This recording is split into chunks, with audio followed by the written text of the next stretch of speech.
नमस्कार, मी रोशना कदम रोशनाज रेसिपीमध्ये तुमचं सर्वांचं स्वागत करत आहे। तर मँगो सीझन सुरू होत आहे आणि मँगो सीझनमध्ये आवडला जाणारा पदार्थ आणि घरोघरी बनणारा पदार्थ म्हणजे आमरस। तर त्याची रेसिपी मी आज तुम्हाला शेअर करत आहे, तर व्हिडिओ शेवटपर्यंत नक्की बघा। तर इथे मी 5 ते 6 हापूस आंबे घेतलेले आहेत, छान पिकलेले आणि घट्ट असे आपल्याला आंबे घ्यायचे आहेत आणि ते आपण गार पाण्यामध्ये 1 तास ठेवले होते। त्यानंतर आपण ते आंबे कटिंग करून घेणार आहोत। तर अशा पद्धतीने आपण आंब्याचे स्लाइस कटिंग करून घ्यायचे आहेत। तर आपण सर्व आंबे कटिंग करून घेत आहोत।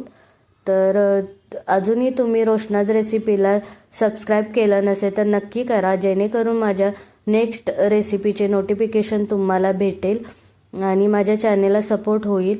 आणि इंस्टावरतीही रोशनाज रेसिपी म्हणून माझं पेज आहे, तर तिथेही फॉलो करायला विसरू नका। तर इथे मी आंब्याच्या स्लाइस कटिंग करून घेतलेले आहेत। तर चमच्याच्या साहाय्याने आपण असा गर काढून घेणार आहोत। मिक्सरच्या भांड्यामध्ये आपल्याला डायरेक्ट हा गर काढून घ्यायचा आहे। तर अशा पद्धतीने आपण गर सर्व काढून घेतलेला आहे। त्याच्यामध्ये आपण वेलची पावडर टाकलेली आहे।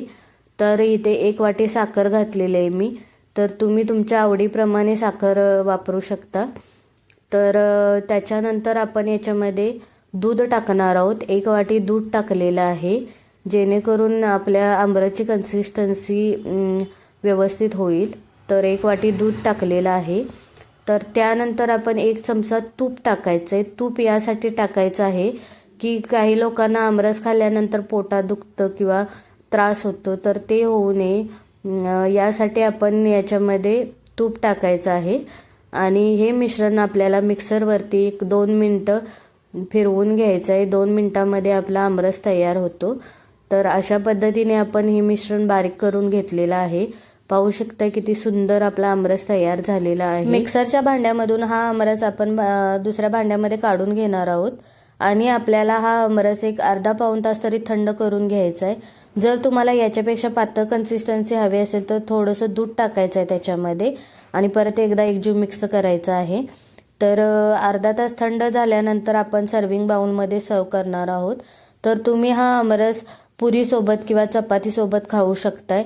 तर तुम्हाला रेसिपी आवडली असेल तर नक्की रोशनाज रेसिपीला लाईक, शेअर आणि सबस्क्राइब करा। आणि तुम्हाला कोणत्या मँगोच्या रेसिपी पाहायला आवडतील तर कमेंट सेक्शनमध्ये कमेंट करा। धन्यवाद।